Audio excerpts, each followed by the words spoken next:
আসসালামু আলাইকুম।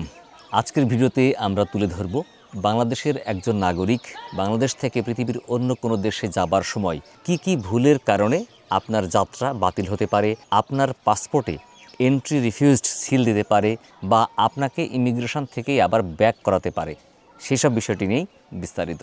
পৃথিবীর এক দেশ থেকে অন্য দেশে যাবার জন্য ইমিগ্রেশন কিন্তু অন্যতম গুরুত্বপূর্ণ এবং বাধ্যতামূলক একটা প্রক্রিয়া, যে প্রক্রিয়া অবলম্বন করেই আপনাকে এক দেশ থেকে আরেক দেশে যেতে হবে। কোনো দেশে যাবার সময় মোট দুইটি ইমিগ্রেশন সম্পূর্ণ করতে হয়। একটি হচ্ছে নিজ দেশ থেকে যখন অন্য দেশে যাবেন তখন নিজ দেশের ইমিগ্রেশন প্রক্রিয়া, আর একটা হচ্ছে যে দেশে আপনি যাবেন তো ওই দেশে প্রবেশ করবেন তখন একটা ইমিগ্রেশন প্রক্রিয়া আপনাকে সম্পূর্ণ করতে হবে। এখন আমরা জেনে নেব যে কোন কোন ভুলের কারণে আপনাদের এই যাত্রা বাতিল হতে পারে। নাম্বার 1, আপনার ভ্রমণ সংক্রান্ত সকল ডকুমেন্টস ঠিকভাবে প্রস্তুত না রাখা। অর্থাৎ বিদেশে ভ্রমণ করতে কিছু বাধ্যতামূলক ডকুমেন্টস অবশ্যই সাথে রাখতে হয়। তার মধ্যে অন্যতম হচ্ছে আপনার পাসপোর্ট। একই সাথে আপনি যে দেশে যাচ্ছেন সেই দেশের ভিসার মেয়াদ আছে কিনা, ভিসা আছে কিনা, একই সাথে আপনার যাবার ticket, return air ticket, hotel booking, dollar endorsement বা ডলার সাথে আছে কিনা, এই সমস্ত ডকুমেন্টস কিন্তু আপনার সাথে অবশ্যই থাকতে হবে। যদি এই সমস্ত কোনো প্রাসঙ্গিক ডকুমেন্টস আপনি তাদেরকে সাবমিট করতে না পারেন, দেখাতে না পারেন, তারা চাইলে আপনি প্রশ্নের সঠিক বা সদুত্তর দিতে না পারেন, তখন কিন্তু তারা চাইলে আপনার ভ্রমণ যাত্রা বাতিল করতে পারে।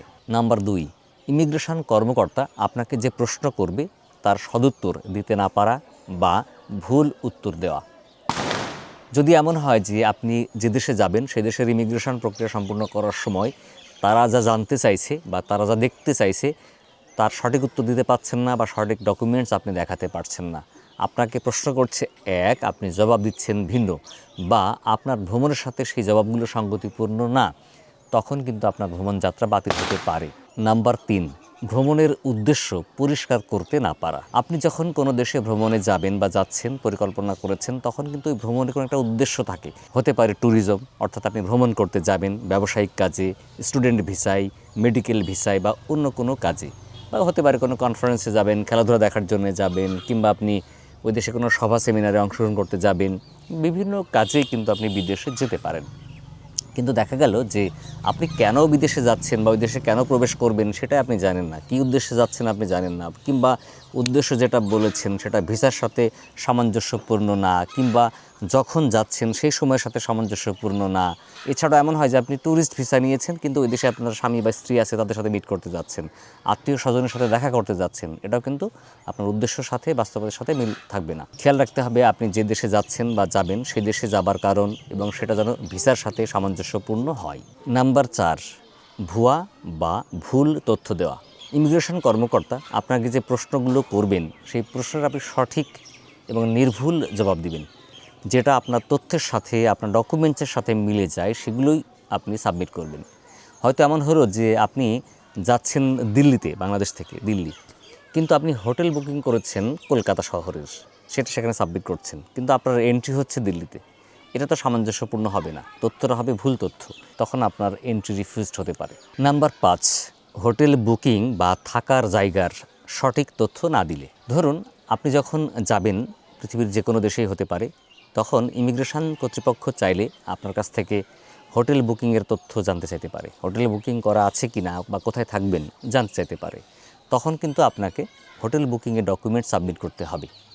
দেখা গেল আপনি এমন এক ডকুমেন্ট সাবমিট করেছেন যে হোটেলের কোনো অস্তিত্বই নেই, ওই হোটেলের যে কন্ট্যাক্ট নাম্বার আছে সেখানে ফোন দিলে ফোন রিসিভ করছে না, তারা ভিন্ন কোনো অ্যাড্রেসের কথা বলছে, ফোন নাম্বারটা ভুয়া। হতে পারে ওই ঠিকানাতে কোনো হোটেলই নেই, কিংবা আপনি হোটেল বুকিং করেছিলেন, করে এই ডকুমেন্টসটা প্রিন্ট দিয়ে পরে আবার হোটেল বুকিং ক্যান্সেল করে ফেলেছেন, এখন ওই বুকিংটার বলবৎ নেই। এটাও কিন্তু অনলাইনে যাচাই করলে বোঝা যাবে। তো এরকম যদি হয়, কিংবা আপনি যাবেন এক শহরে কিন্তু হোটেল বুকিং অন্য শহরের, আবার হতে পারে যে আপনি কোনো আত্মীয়র বাসায় থাকবেন বলে বলছেন কিন্তু সেই আত্মীয় আপনাকে চিনেই না বা তার সাথে আপনার কোনো সম্পর্ক নেই বা তার কোনো তথ্য আপনি দিতে পারলেন না, তার ঠিকানা বলতে পারলেন না, কন্ট্যাক্ট অ্যাড্রেস বলতে পারলেন না, তখনও কিন্তু এটা আপনার থাকার জায়গার সাথে আপনার বক্তব্যের সামঞ্জস্যপূর্ণতা হবে না, তখনও আপনার ভ্রমণ যাত্রা বাতিল করাতে পারে তারা। নাম্বার 6, অতিরিক্ত নার্ভাস বা অস্বাভাবিক আচরণ করলে। অনেক সময় এমনও হতে পারে যে আপনার ভ্রমণের উদ্দেশ্য সঠিক, ভিসা, পাসপোর্ট সব ডকুমেন্টসও ঠিক আছে, কিন্তু ওখানে যখন আপনি উপস্থিত হলেন তাদের প্রশ্ন মানে আপনি নার্ভাস হয়ে গেলেন, বা তারা স্বাভাবিক প্রশ্ন করছে কিন্তু আপনি ভোটকে গিয়ে নার্ভাস হয়ে এমন অস্বাভাবিক আচরণ শুরু করলেন যে আপনি নিজেকে ক্ল্যারিফাই করতে পারছেন না, আসলে যা করবেন তা বলতে পারছেন না, উল্টাপাল্টা বলে ফেলছেন, বা আপনার আচরণের মধ্যে এমন কিছু অস্বাভাবিকতা লক্ষ্য করা যাচ্ছে যাতে তাদের সন্দেহ হচ্ছে, তখনও কিন্তু আপনাদের ভ্রমণযাত্রা বাতিল করতে পারে। নাম্বার 7, ইমিগ্রেশন কর্মকর্তার নির্দেশনা অমান্য করা। হতে পারে যে কখনো কোনো দেশের ইমিগ্রেশন সম্পূর্ণ করতে অনেক সময় লাগতে পারে। আপনাকে তারা চাইলে ইমিগ্রেশন কমপ্লিট না করিয়ে আবার ফেরত পাঠিয়ে বলতে পারে যে 2 ঘন্টা পরে আসেন। তারা চাইলে আপনাকে আরও অধিকতর যাচাই বাছাই করার জন্যে সেকেন্ড বা থার্ড বা টপ লেভেলের কোনো কর্মকর্তার কাছে আবার পাঠাতে পারেন। এটা কিন্তু প্রায়শই করে, যাদের সন্দেহ হয় তাদের কাগজপত্র যাচাই বাছাই করার জন্য পাঠাতে পারে। এমন হতে পারে যে আপনার কোনো তথ্য উপাত্ত বা ডকুমেন্টস যেগুলো সাবমিট করেছেন সেগুলো তারা যাচাই করার জন্য তৃতীয় কোনো ব্যক্তির কাছে পাঠাতে পারে। ততক্ষণ পর্যন্ত কিন্তু আপনাকে ধৈর্য ধরে অপেক্ষা করতে হবে। তো এই বিষয়গুলোর সম্মুখীন আপনি যখন হবেন তখন আপনাকে কিন্তু ধৈর্য ধরে অপেক্ষা করতে হবে। মেজাজ হারালে চলবে না, তাদের সাথে অশোভন অশালীন কোনো আচরণ করা যাবে না। এমনও হতে পারে তারা আপনার ধৈর্যের পরীক্ষা নিয়ে যাচাই করছে যে আপনি আসলে সঠিক তথ্য দিচ্ছেন কিনা। তো এই সব ধরনের পরিস্থিতি যদি তৈরি হয় তাহলে আপনি এগুলো ধৈর্যের সাথে যদি মোকাবেলা করতে ব্যর্থ হন তাহলে কিন্তু আপনার যাত্রা বাতিল হতে পারে। নাম্বার 8, পাসপোর্ট এবং ভিসার মেয়াদ সঠিক না থাকা এবং ভ্রমণের সাথে সামঞ্জস্য না থাকা। আমি আগেই বলেছিলাম যে যখন আপনারা পৃথিবীর কোনো দেশের ভিসার জন্য আবেদন করবেন তখন ওই ভিসা পাবার যে শর্ত থাকে তখন ন্যূনতম পাসপোর্টের মেয়াদ থাকতে হয় 6 মাস। কিন্তু কোনো দেশে ভ্রমণের ক্ষেত্রে কিন্তু এমন কোনো টার্মস কন্ডিশন নেই, কেননা আপনি 6 মাসের পরে যখন ভিসার আবেদন করলেন হয়তো 1 বছর 6 মাস মেয়াদি আপনি ভিসা পেলেন, আপনি 1 মাস বা 15 দিন পরে ভ্রমণে যাবেন।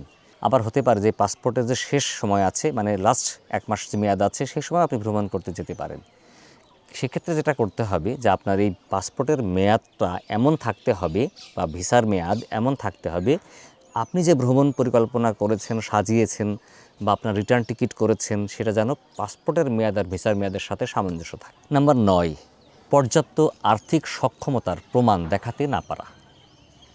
তো আপনি হতে পারে বিদেশে চিকিৎসা নিতে যাবেন বা ভ্রমণে যাবেন, তো স্বাভাবিকভাবে সেখানে যাওয়া আসার জন্য খরচ আছে। সেখানে হোটেলে থাকবেন, খাবেন, ট্যুর করবেন, ঘুরবেন, গাড়ি ভাড়া, ট্যাক্সি ভাড়া, অনেক খরচ। এই খরচগুলো মেটানোর পর্যাপ্ত টাকা আপনি নিয়ে যাচ্ছেন কিনা। হতে পারে আপনি মালয়েশিয়াতে ভ্রমণ পরিকল্পনা করেছেন, তো এয়ার টিকিট তো আগেই করা, হোটেল বুকিং করেছেন, হোটেলের টাকা পেমেন্ট করা নেই, হোটেলের টাকা দিতে হবে, খাওয়ার টাকা দিতে হবে, ওখানে ঘুরতে ফিরতে হবে। সব মিলিয়ে যদি আপনি ট্যুর পরিকল্পনা দেখান যে 15 দিন, তাহলে 15 দিনে কত খরচ হবে সেই পরিমাণ টাকা আপনার সাথে আছে কিনা। টাকা বলতে ডলার নিয়ে যাচ্ছেন কিনা, সেই ডলারটা আপনার পাসপোর্টে এন্ডোর্সমেন্ট করা আছে কিনা। যেটা পাসপোর্টে এন্ডোর্সমেন্ট করা আছে সেটা কিভাবে করা আছে, ক্যাশ ডলার নাকি ডেবিট কার্ড ক্রেডিট কার্ড। তাহলে ক্রেডিট কার্ড ডেবিট কার্ড দেখাতে হবে, ক্যাশ ডলার হলে ক্যাশ ডলারও দেখাতে হবে।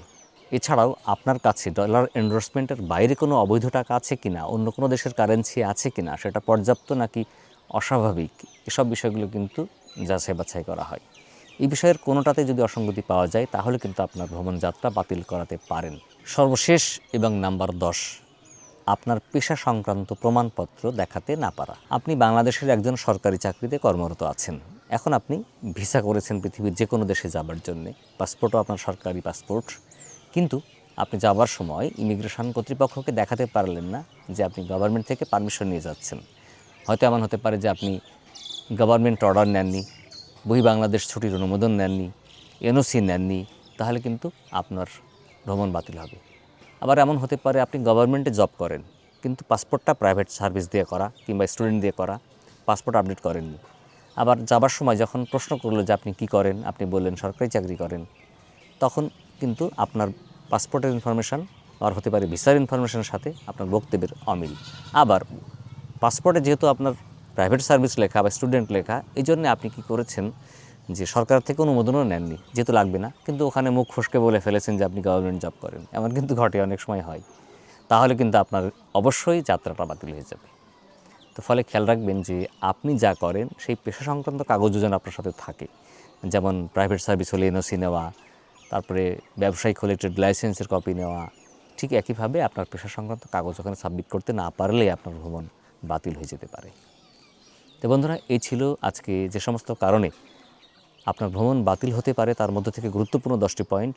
ভিডিওটি যদি ভালো লাগে আপনাদের তাহলে এই ভিডিওটা লাইক করে শেয়ার করে নতুন দেখার সুযোগ করে দিবেন। আমাদের চ্যানেলকে লাইক করে, সাবস্ক্রাইব করে, ফলো করে পাশে থাকবেন। আর ডেসক্রিপশনে থাকবে আমাদের ফেসবুক পেজ এবং ফেসবুক গ্রুপের লিঙ্ক, সেখান থেকে যুক্ত হয়ে যেতে পারেন আমাদের সাথে। কোনো বিষয়ে প্রশ্ন বা মতামত থাকলে লিখতে পারেন কমেন্টসে। আল্লাহ হাফিজ, আসসালামু আলাইকুম।